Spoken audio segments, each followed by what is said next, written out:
This is my SawStop Contractor saw with the 36-inch T-glide fence, and I'm going to talk about my outfeed table. I'm pretty sure this will also work with the cabinet saw as well, since both of these saws use the same rail and fence system.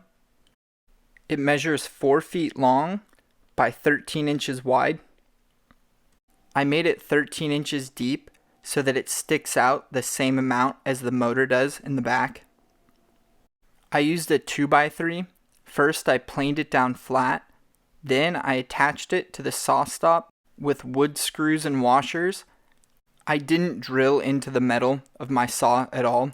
There's a number of pre-drilled holes along the rails on these saws. Then I used some 1x material and attached it to the 2x3 with some pocket holes.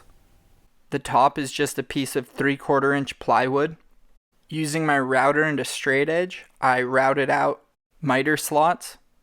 Initially, I secured the 3/4 inch plywood by drilling through the top, but later I decided to drill through the 2x3 and the 1x material to attach the plywood from below.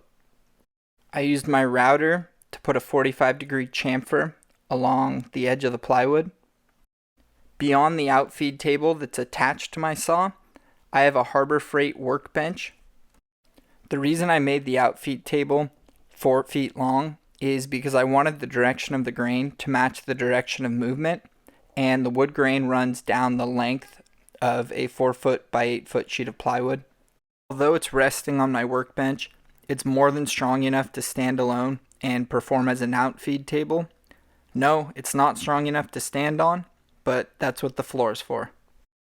If you enjoyed this video, leave a like and let me know down in the comments. If you want to see more videos like this, subscribe to my channel. Thank you for watching, and I hope to see you next time.